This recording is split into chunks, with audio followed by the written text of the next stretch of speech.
পুজো তো শেষ, পুজোর পরে পেট পুজো হবে না সেটা কেমন করে হয়? তো চলো এবার খাওয়ার জায়গাটাও তোমাদের ঘুরিয়ে দেখাই, কারণ এখানে পুজো শেষ হয়ে গেছে, এরপরে সবাই খেতে বসেছে দুপুরে। চারদিকে আনন্দ উৎসব আর ভালোবাসার শেষে আজ মায়ের বিদায় বেলা। আজ মা আবার ফিরবেন নিজের ঘরে।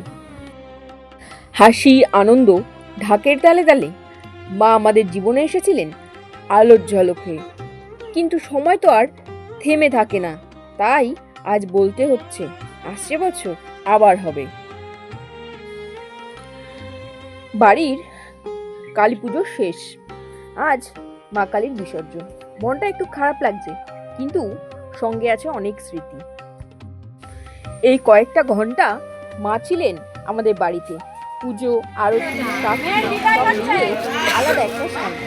আজ সেই মাকেই বিদায় জানাতে হবে। বাড়ির সবাই একসাথে, কারোর মুখে হাসি, কারোর চোখে জল, কারণ মা তো শুধু দেবী নয়, তিনি আমাদের পরিবারেরই একজন। ধীরে ধীরে মাকে নিয়ে আমরা সবাই বেরিয়ে পড়লাম আমাদের বাড়ি থেকে নদীর পথে।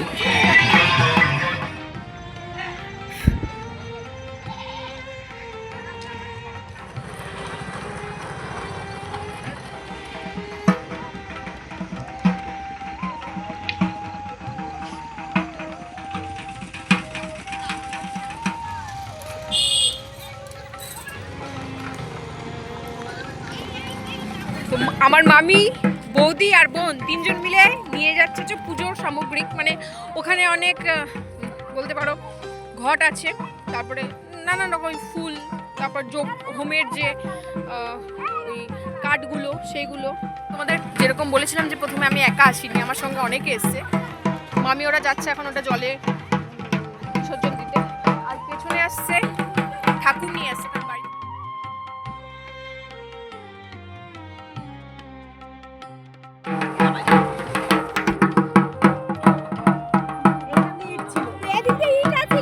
ওখানে দাঁড়া, ওখানে দাঁড় করা, ওখানে দাঁড় করা।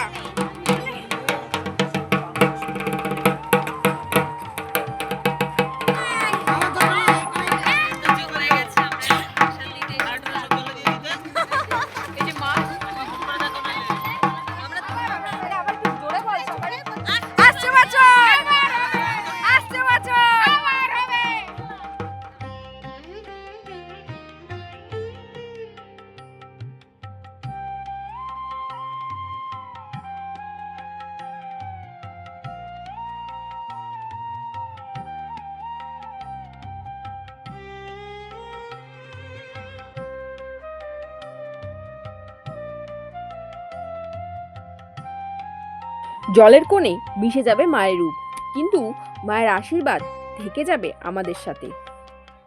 মা, তুমি ভালো থেকো, আমাদের সবাইকে ভালো রেখো, তোমার আশীর্বাদ যেন সব সময় আমাদের সাথে থাকে।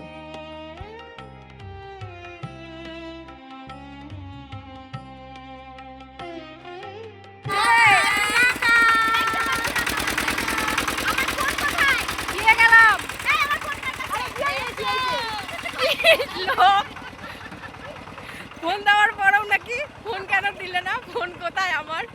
তো যাই হোক বন্ধুরা, এই ছিল আজকের ব্লগ।